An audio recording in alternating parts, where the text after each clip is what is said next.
रत्नागिरी जिल्ह्यातील खेड तालुक्यात धक्कादायक प्रकार समोर आलाय. पिर्लोटे गावातील दत्तवाडी, विठ्ठलवाडी आणि गावठाणवाडी भागातील नळांना पिवळ्या रंगाचे रासायनिक दूषित पाणी येऊ लागल्यानं ग्रामस्थांमध्ये संतापाची लाट उसळली आहे.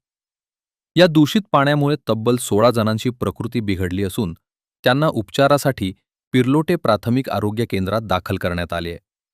नागरिकांनी दूषित पाण्यामुळे आरोग्य धोक्यात आल्याचा आरोप केलाय. या घटनेनंतर शिवसेनेच्या पदाधिकाऱ्यांनी एमआयडीसी कार्यालयावर धलक देत अधिकाऱ्यांना जाब विचारला. हे रासायनिक सांडपाणी एका कंपनीमधून येत असल्याचा आरोप ग्रामस्थांनी केलाय. संबंधित कंपनीच्या अधिकाऱ्यांनाही घटनास्थळी बोलावून स्पष्टीकरण मागण्यात आले. दरम्यान सामुदायिक सांडपाणी प्रक्रिया प्रकल्पाकडे जाणारी वाहिनी गेल्या 3 ते 4 महिन्यांपासून तुंबलेली असून याबाबत वारंवार तक्रारी करूनही प्रशासनानं दुर्लक्ष केल्याचा आरोप कंपनी व्यवस्थापनानं केलाय. या गंभीर प्रकारानंतर प्रशासन नेमकी कोणती कारवाई करणार याकडे आता सर्वांचं लक्ष लागले.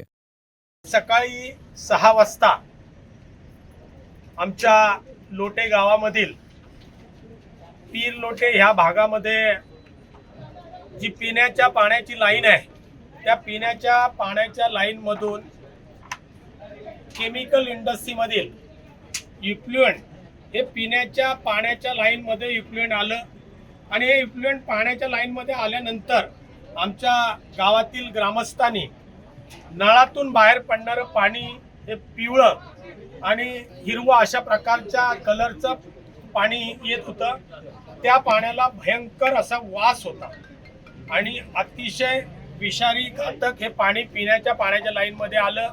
त्यामध्ये नवीन वसाहत, धामणदिवी, नवीन वसाहत, लोटे शिवाजीनगर, दीक्षितवाडी, विठ्ठलवाडी, बोरवाडी, गावठणवाडी, बौद्धवाडी आणि खरवली अशा साईनगर, शिवाजीनगर अशा या वसाहतीमध्ये एमआयडीसी कडून घेतलेल्या पिण्याच्या पाण्याच्या लाईनमध्ये हे इफ्लुएंट आलं आणि गावातील ग्रामस्थांनी आपापल्या घरी हा नळ सुरू केल्यानंतर नळामधून पिवळं पाणी बाहेर पडायला लागल्यानंतर संपूर्ण गावामध्ये एक भीतीदायक वातावरण तयार झालं आणि हे वातावरण तयार झाल्यानंतर गावातील काही प्रमुख ग्रामस्थांनी आणि गावातील सर्वच वाड्यातील ग्रामस्थांनी एकत्र येऊन हा पाण्याचं कलेक्शन एकत्र केलं होतं.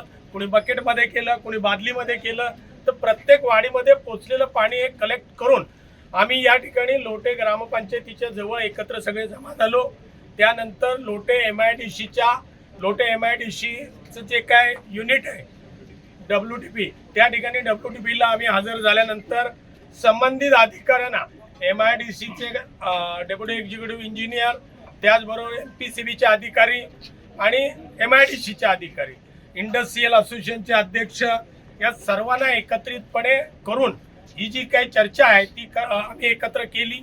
ती चर्चा केल्यानंतर आमच्या ग्रामस्थांच्या निदर्शनास असं आलं की पिर्लोटे या ठिकाणी सर्व्हिस रोडला सुप्रिया कंपनीकडे येणारे जे चेंबर आहे ते चेंबर ओव्हरफ्लो होऊन त्याच्यामधून हे ॲसिडिक पाणी इफ्लुएंट बाहेर आलेलं होतं आणि हेच इफ्लुएंट आमच्या पिण्याच्या पाण्याच्या लाईनमध्ये गेलेलं होतं असं आम्हा सर्व ग्रामस्थांच्या निदर्शनास आलेलं आहे. त्यामुळे हा जाब विचारण्यासाठी आम्ही सुप्रिया सायन्सेस या कंपनीच्या गेटवर सगळे ग्रामस्थ एकत्रितपणे आलो.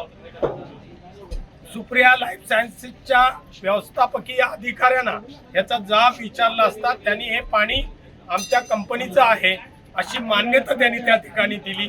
ही मान्यता MPCB MIDCच्या अधिकाऱ्यांसमोर त्यांनी आमचं पाणी आहे असं कबूल केलेलं आहे.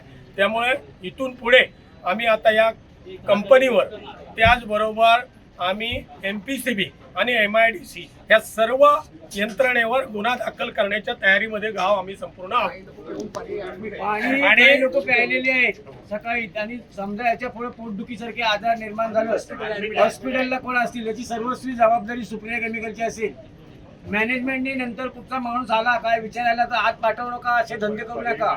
आम्ही देखील आज या ठिकाणी पोलीस आमचे बांधव आले त्याला सहकार्य करून कायद्याच्या मार्गाने जाण्याचा प्रयत्न करतोय. पण सकाळी पाणी प्यायलेली लोक आहेत, जेवण शिजलेलं आहे घरी कामावर जाण्यानंतर, याच्या पुढे कुठचा बाधा काय हॉस्पिटल आला, कुठची 7 गावात पसरली, सर्वस्वी जबाबदार कोण माणूस जरी ऍडमिट झालेला आहे कोण झाला जबाबदार सुप्रिया लाईफ कंपनी असेल.